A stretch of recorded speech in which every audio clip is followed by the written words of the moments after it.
capítulo 41 y el versículo 13. El tema para esta noche tiene que ver con la conveniencia de depender en nuestro Dios. Fíjense ustedes, conveniencia de depender en nuestro Dios.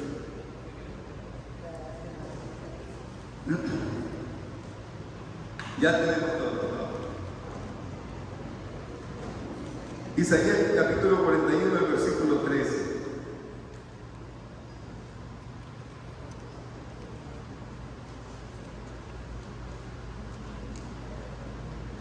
¿Listo?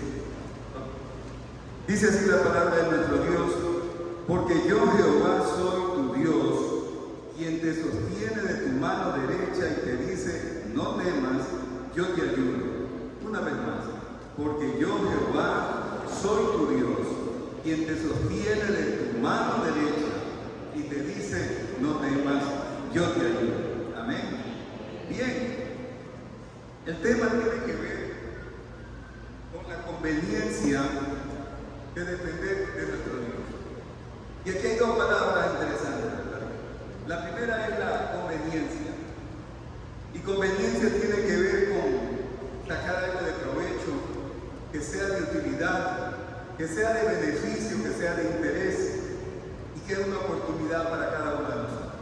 Entonces, si yo preguntara a quién le gustan las conveniencias, yo alzaría la mano también, ¿verdad? Porque si me conviene algo, yo lo voy a aceptar con agrado. Pero cuando nosotros hablamos de dependencia en el Señor, hay una gran diferencia con la dependencia que tiene el mundo en este tiempo, ¿verdad? Y ustedes, igual que yo, tenemos seguramente conocidos, amigos, que han caído en lo que se llama la dependencia, pero la dependencia a cosas negativas, ¿verdad? Hay muchos jóvenes, varones y mujeres que se encuentran en este momento involucrados, esclavizados en la dependencia de las drogas. Ustedes saben quién es. En las dependencias, hombres, adultos y mujeres en el alcoholismo. Profesionales, gente preparada, varones y mujeres que están siendo arrastrados por la pornografía, ¿verdad? Y también no podemos decir que hay muchas personas que están bajo la dependencia de la mentira. Fíjense usted, no suena tan fuerte como las drogas, como el alcohol, pero el hecho de ser un mentiroso es una persona que está esclavizada y está dependiente de una mentira para poder suplir a otra mentira. Recién conocí un caso de una persona profesional y que tenía la pésima costumbre de prestar dinero a los famosos churqueros. Ustedes conocen también, ¿verdad? Esto no es lícito, ¿verdad? Pero la persona que está prestando dinero a estas personas está completamente esclavizada, porque muchas veces tiene que prestar a uno de ellos para poder cubrir al otro que ya le tienen que pagar. Y resulta que esta persona tiene que pagar diariamente. Yo no me imaginaba que este pago era diariamente. Yo pensé que era de pronto quincenal, semanal, mensual. Pero al ser diariamente una cantidad fuerte, 150, 180 dólares diarios, imagínense ustedes. Yo creo que no me parece muy interesante, no es conveniente para mí eso, ¿verdad? Y mucho menos depender de alguien que me preste dinero para que luego me esté como los mosquitos picando, chupándome la sangre. Y no solamente eso, sino que hay personas que se conocen, los familiares, como codependientes. Ustedes conocen también esa palabra. Entonces el dependiente, aquel que consume, y el codependiente es el padre, el hermano, el abuelito, o un familiar al cual se le llevan los muchachos, en caso de las drogas, las cosas, para venderlas, para seguir consumiendo estupefacientes. Terrible, ¿verdad? Pero nosotros sí debemos ser completamente dependientes de nuestro Dios. Amén. Eso. Yo creo que aquí hay alguien que no conoce esa palabra dependencia, pero con Dios. Esta noche preste mucha atención. Es lo que a nuestro Dios le agrada. La dependencia en sí, los psicólogos la catalogan como un estado físico y mental funcional, pero patológico, es decir, enfermo. Una persona que es dependiente es una persona que tiene problemas psicológicos también. Y dice la psicología que esta persona necesita un determinado estímulo para su bienestar, para una sensación de bienestar. Y por esa razón que tienen que estar consumiendo este asunto y nunca lo pueden superar. Solamente cuando el Señor entra a esa vida, a ese corazón, es la única manera. Y con la decisión de esa persona, por supuesto, ¿verdad?, que esa persona puede cambiar y puede liberarse, puede ser en verdad una persona libre de la esclavitud del pecado. La Biblia nos dice a nosotros en Proverbios capítulo 3, el verso 5, podemos abrir nuestra Biblia.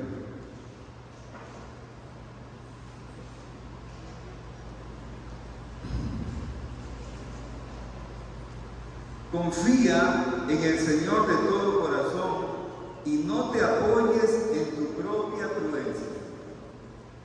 Repito, confía en el Señor y no te apoyes en tu propia prudencia. Y esto de considerar nuestra propia prudencia, muchas veces la persona que no tiene a Cristo en su corazón piensa que es más sabio que el mismo Dios y más grande que el mismo Dios. Y por esa misma razón se encuentra esclavizado, dependiendo de cualquiera de estos pecados. Porque cree que yo con mi dinero, con mi capacidad intelectual, con mis contactos, etcétera, etcétera, yo puedo resolver cualquier tipo de problema. ¿Ustedes han escuchado eso? Pero nosotros como cristianos también sabemos, siendo profesionales, siendo personas empresarias, siendo cristianos verdaderos, que a nosotros nos conviene depender de nuestro Dios. Para todo. Mire, la dependencia gira alrededor de nuestras familias, nuestro trabajo, hasta nuestro propio ministerio. Todo eso gira la dependencia en nuestro Dios. Pero la dependencia cristiana tiene que girar ahora en un hábito, un conjunto de hábitos para poder salir de ese otro hábito que era la dependencia de las cosas negativas. En esta noche quisiéramos ver 4 consejos que están en la palabra. Y el primer consejo para poder nosotros depender de nuestro Dios es el clamar a Dios. Clamar a Dios. El clamar a Dios es diferente a orar a Dios. ¿Se dan cuenta? El orar a Dios significa que nosotros podemos orar en este lugar, en nuestras casas, en el trabajo, en el trayecto, en el camino, a cualquier lugar que vayamos. Orar significa conversar con Dios, contarle nuestras necesidades, nuestras penas, darle las gracias, ¿verdad? Todo eso es parte de la oración. Pero clamar involucra las palabras audibles, es decir, que yo declare, Señor, mi corazón está teniendo muchos problemas. Estoy pasando por esta situación que yo no la puedo resolver. Y a nuestro Dios le agrada eso. A nuestro Dios le agrada, a nuestro Dios no le molesta. De pronto si hay alguien que dice que esta persona viene a mí a estarme cada rato que ore al Señor si él mismo puede orar. Pues no, a nuestro Dios le agrada que usted y yo le clamemos. Y lo hagamos postrados. Levantemos nuestras manos. Gritemos, Señor, ayúdame. ¿Sí? Porque hay momentos que no podemos nosotros resolver las situaciones.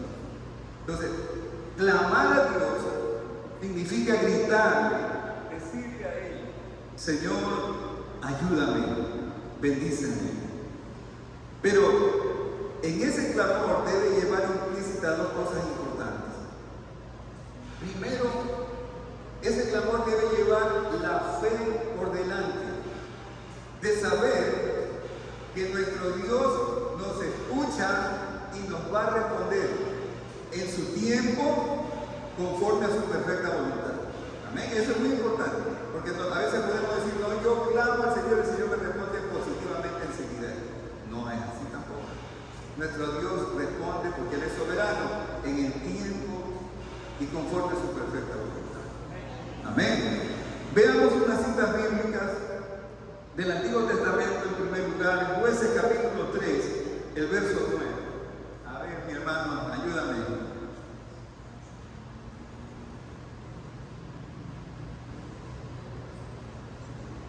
Jueces capítulo 3, el verso 9.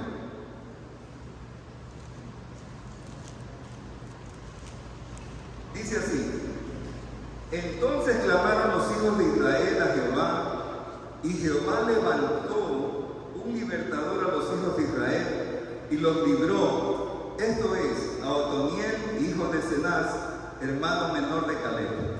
Ustedes saben que nosotros somos el vivo reflejo de lo que era el pueblo israelita. Fíjense ustedes este detalle. El pueblo israelita tenía una costumbre curiosa y una mala costumbre. Se acercaban a Dios y pedían un milagro y el Señor se los concedía, el pueblo escogido de Dios. Pero apenas tenían ellos resuelto su problema, volvían a sus andanzas. Es decir, se enredaban con malas amistades, adoraban a otros dioses, practicaban idolatría, que es peor, que es la rebeldía delante de Dios. Entonces, esto era como el cuento del gallo Perón, que giraba y daba la vuelta constantemente lo mismo.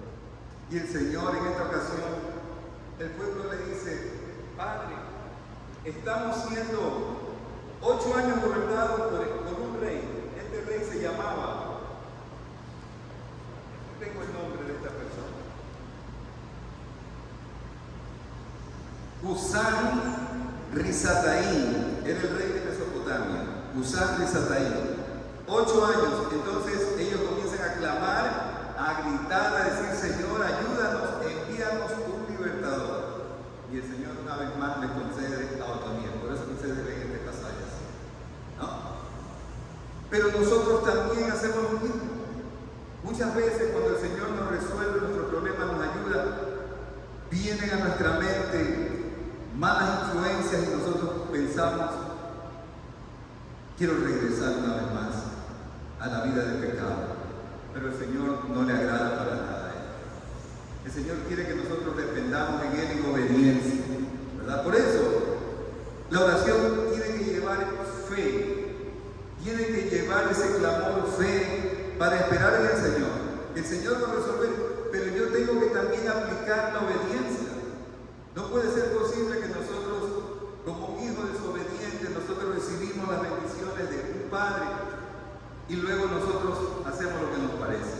Había un caso de un joven que sus padres hicieron un esfuerzo y lo mandaron a estudiar a otro país y le pagaron los estudios, pero confiaron en él, de que él estaría estudiando, aprovechando esos dineros. Pero resulta que el joven solo alcanzó a matricularse en la universidad y luego ni siquiera pasaba por la universidad cerca para decir que estaba cerca de la universidad.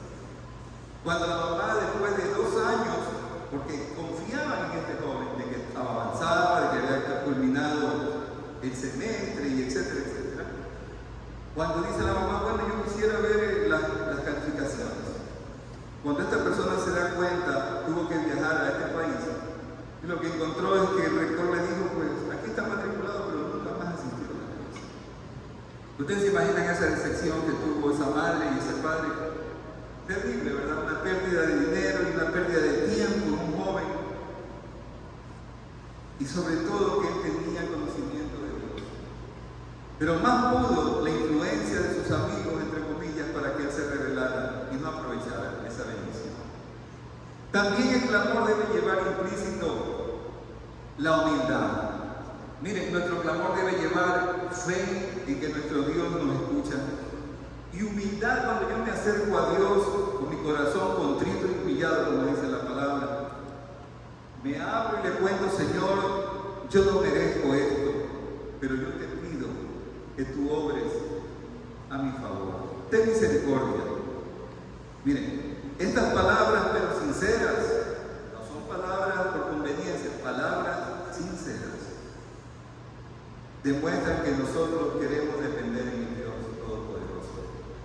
Clamar a Dios a través de fe en nuestra oración y de humildad.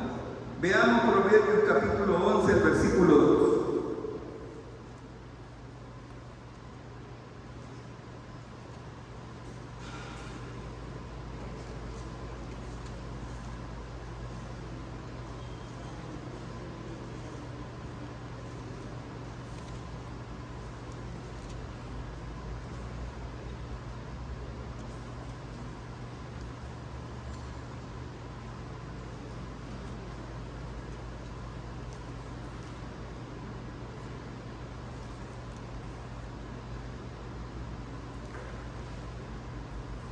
Proverbios 11:2 dice así. Discúlpeme que mi Biblia le he dado bastante uso que se está desbaratando, por eso que quería apoyarme en el celular, pero me buscamos la Biblia. Proverbios 11:2 dice: cuando viene la soberbia, viene también la deshonra, mas con los humildes está la sabiduría. Cuando viene la soberbia, también viene la deshonra, mas con los humildes está la sabiduría. Amén. Que nuestra clamor a nuestro Dios lleve fe y lleve humildad en ese clamor. Otro consejo de parte de Dios para que nosotros dependamos de un hábito de depender de nuestro Dios es que pongamos a nuestro Dios en primer lugar. Ustedes saben que nosotros necesitamos poner en orden quién es Dios, quién es mi esposa, quiénes son mis hijos, quién es mi familia, quiénes son mis amigos y quiénes son las diversiones, por último, ¿verdad? Muchas veces el cristiano tiene problemas en esto, porque dice, es mi familia, es mi esposa, son mis hijos. No. Si nosotros queremos depender de nuestro Dios, debemos poner a nuestro Dios en primer lugar. Y Él se encargará de aplicar las cosas en su preciso lugar, ¿verdad? Porque a Él lo podemos tener. Y no se diga de las cosas, de las malas influencias, de los malos consejeros, las malas amistades. Les aseguro que el Señor las va a desechar, las va a sacar. Cuando nosotros escogemos primero a Dios, ¿sí? Muchas personas se apoyan, ¿verdad?, en amigos, se apoyan en algún familiar y anteponen cualquier consejo, fíjense ustedes, antes del consejo de Dios. Frente a una situación de calamidad, una situación de necesidad económica, muchas veces han recurrido a otras personas antes que recurrir a nuestro Dios, de ponerlo en primer lugar. Es como más o menos nuestros hijos, que en vez de acercarse a nosotros a pedir un consejo o una ayuda, nosotros nos enteremos que nuestros hijos están buscando la ayuda, el apoyo en otras personas. Nosotros como padres no nos vamos a sentir definitivamente bien, porque nos hemos criado, nos hemos educado ¿con qué? Con amor y con la suficiente comunicación y confianza para que los jóvenes se acerquen y nos cuenten sus cosas. Yo al menos hacía a mis hijas, yo les he dicho, entonces no he tenido ese problema, pero sí existe ese inconveniente, ¿verdad? Poner a Dios en primer lugar. Nuestro Dios corrige nuestras familias, nuestras amistades, nuestros socios, como usted quiera decir, y las malas influencias se van a ir a otro lugar, porque no tienen cabida en nosotros, no tienen oportunidad. También hay algo aquí interesante. Si nosotros ponemos en primer lugar a nuestro Dios, lo hacemos cuando confiamos en Él y ya no en nosotros mismos. Ahí estamos diciendo, Señor, tú eres el primero. Yo tengo este conocimiento, tengo este capital, pero en estos tiempos que la ciudad y el país está tan complicado, ¿en qué lo puedo invertir? Hasta ese es un detalle que no es tan pequeño, ¿verdad? Y si nosotros nos acercamos al Señor en oración y le decimos, Padre, guíame, ayúdame, porque la verdad que no sé qué puedo hacer. Y así está la situación en nuestro país, así estamos nosotros, ¿verdad? Entonces, poner a primer lugar a nuestro Dios, confiándole hasta el mínimo detalle. Cuando nos sentimos solos, nosotros reconocemos que solo el Señor llena nuestra vida, Él lo llena todo. Y se lo digo con autoridad en este momento. No todos saben, pero en este momento yo estoy solo en mi casa. Tengo familia, pero mi familia vive en su hogar y mi esposa no está aquí tampoco en el país. Y no por estar peleado por si acaso, ¿verdad? Por si acaso, tengo que aclararlo. Pero en la soledad, yo me he encontrado que el Señor, en la época de la pandemia, me tocó estar un año solo, tal vez no se lo he contado. Y en esos primeros meses, estar solo en la casa con mi perro, nada más. Yo le dije, Señor, yo quisiera que tú me ayudaras y me des unas canciones para poder cantar. Pues el Señor me levantaba a las 3, a las 11 de la noche, a las 5 de la mañana. Todo el día pasaba en la casa, entonces ¿quién salía a otro lugar? Y yo puedo decirle a ustedes, mis hermanos, por la gracia del Señor, en ese año 2020 hasta la fecha, el Señor me ha regalado casi 100 canciones. Casi 100 canciones. Entonces yo no me las doy de compositor ni el mejor músico por si acaso. Pero cuando nosotros nos disponemos y le decimos, Señor, yo dependo de ti hasta en estas cosas, el Señor es fiel. Y me dio algunos temas.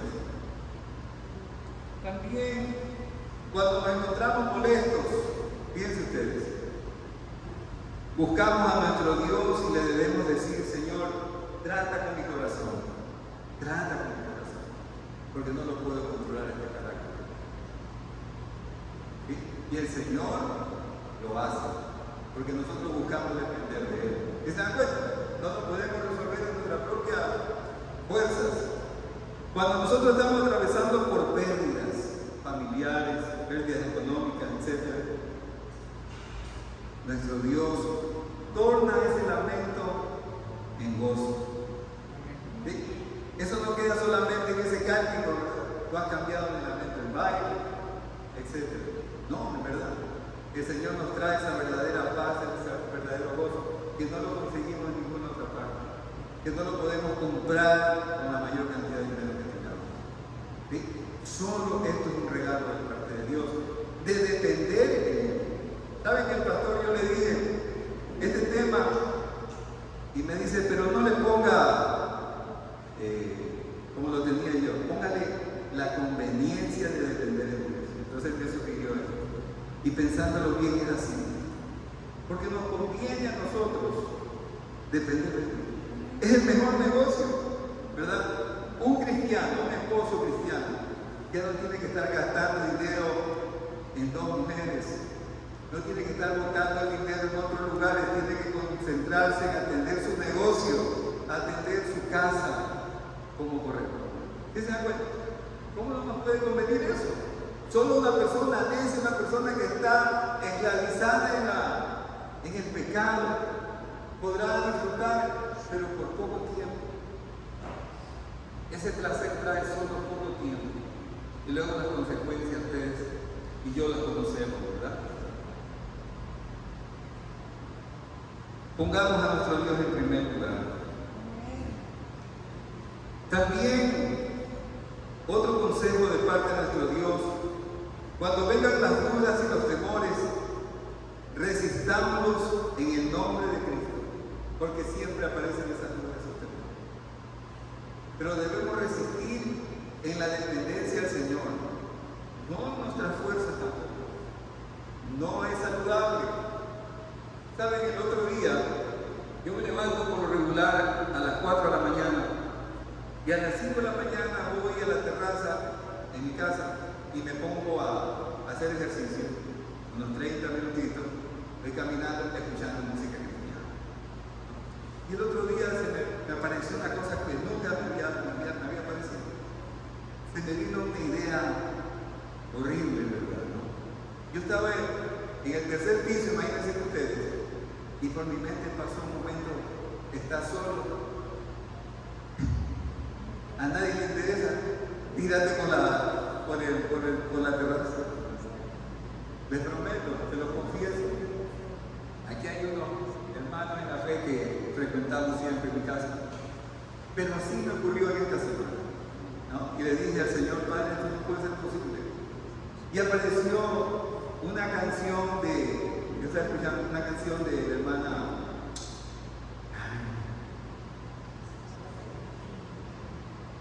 Y al final verás Billy Goodman, ¿ok? ¿Cómo dice esa canción? Correcto. Bueno, no recuerdo bien, es una canción muy linda. Y yo pude entender que el enemigo me estaba mandando estos mensajes. ¿Por qué? Porque cuando uno se encuentra en esas circunstancias, ¿verdad? Estar solo está un poco en vulnerabilidad. Entonces nosotros tenemos que estar siempre dependiendo de nuestro Dios. Nosotros no somos perfectos, nosotros somos santificados, y santificados significa que estamos en un proceso de santificación. De un día lo tendremos completo cuando estemos con nuestro Dios. Mientras tanto, nosotros estamos atravesando varias circunstancias, pastores y no pastores, todos nosotros atravesamos dificultades, todos, porque somos humanos. Amén. Así que cuando puedan, oren por mí también, me agradecería. Cuando vengan estas dudas, fíjense lo que dice la corriente humanista. René Descartes dice: si quieres ser un verdadero buscador de la verdad, es necesario que al menos dudes una vez. Fíjense ese consejo que da este señor, tremendo filósofo. Si quieres ser un verdadero buscador de la verdad, es necesario que al menos dudes una vez. Tremendo. Buda, que tiene muchos seguidores, dice él, o decía él: duda de todo, busca tu propia luz. Entonces la gente, cuando se pone en esa situación, están ellos en una meditación y hacen muchas prácticas raras, ¿verdad? Y comienzan a dudar de todo. ¿Por qué esto es importante? Porque están buscando la luz, pero están equivocados. La palabra del Señor dice que nosotros nos debemos someter a nuestro Dios, resistir al diablo y el diablo huirá de nosotros. Ese es el consejo de parte de nuestro Dios. No dice, ojo, resistir al diablo cuerpo a cuerpo, ¿ok? Pónganse a insultar al diablo cuerpo a cuerpo y él se va a ir. Les prometo que el diablo se va a reír en la cara de cada uno de nosotros. Nosotros tenemos que decir: en el nombre del Señor, te largas fuera de mi vida, fuera de mi hogar, fuera de mi negocio, fuera de mi familia, pero en el nombre del Señor. Porque nuestro Dios es nuestro creador, aquel que cuida por nosotros. ¿Y se dan cuenta? Entonces nosotros tenemos que depender en Dios cuando vienen esas dudas, cuando vienen esos tiempos. La Biblia dice también que aquel que duda carece de confianza en Dios. Un cristiano no puede dudar. Un cristiano tiene que confiar siempre y cada vez más en el Señor. No puede retroceder, no podemos retroceder. Tenemos cada vez nosotros decir: yo confío más en el Señor. ¿Por qué? Porque el Señor hizo esto en mi vida. El Señor me rescató de una vida de pecado, de una vida de adúltero, de una vida de mentiroso, una vida de etcétera, etcétera. ¿Verdad? Entonces yo puedo confiar en aquel que pudo cambiar mi vida. Y tú también lo puedes hacer. Sí, porque lo hizo. Porque el Señor lo hizo también en mi vida. Fíjense, hay una ilustración interesante sobre la duda. Un alpinista decidió subir un monte bien alto, ¿no? Y dijo: yo voy a coronar esa montaña, pero yo solo. Yo no voy a invitar a ninguno de mis compañeros de alpinismo. Yo solo voy a subir y no les voy a decir nada. Así que él subió, comenzó a subir. Cuando ya estuvo cerca de llegar a la cumbre, resulta que se resbaló y comenzó a caer. Imagínense ustedes. Pero recuerden también que los alpinistas, cuando van avanzando, tiran, ¿no?, una cuerda con un gancho, se agarran y van sostenidos también aquí en la cintura. Pero él, en la desesperación que caía, pudo gritar y decir: Dios mío, ayúdame. Y dice esta ilustración que el Señor le respondió: ¿de qué forma quiere que te ayude? Y la soga venía, la gravedad lo venía trayendo a este joven. Y cuando de pronto paró y se cimbró, porque no llegó al piso, sino que la soga lo mantuvo, ¿verdad? Entonces le dice él al Señor: si tú eres Dios, ayúdame. Entonces el Señor le dice: está bien, tú tienes un cuchillo en tu lado derecho, corta la soga, corta la cuerda. Y él, por sus dudas, fíjense ustedes, cuenta esta ilustración, que no hizo caso. Al siguiente día lo encontraron ahí colgado, ¿sí?, agarrado la soga en esta parte. Nunca intentó coger el cuchillo para cortar la cuerda. ¿Y saben cuánto faltaba de donde él estaba al piso faltaba casi 2 metros. Es decir, que si se cortaba, se hubiera podido usar. Entonces, ¿cuál es la moraleja de esto, verdad? Nosotros también en esa situación tenemos que descansar ciertamente, 100% en el Señor. Porque Él no es un hombre, ojo, como nosotros, que miente, ni hijo de hombre que se arrepiente de cada una de sus promesas. Amén. Así es nuestro Dios. Entonces nosotros, para poder desarrollar este hábito de depender en nuestro Dios, debemos, ¿qué cosa primero hacer? Clamar a nuestro Dios. Poner a Dios en primer lugar. En tercer lugar, acabamos de ver, cuando vengan esas dudas, esos temores, pedirle a nuestro Dios que venga a nuestra vida y de esa manera resistir al diablo. Y por último, un consejo más tiene que ver con que busquemos pasajes de la Biblia. Y esto es muy interesante.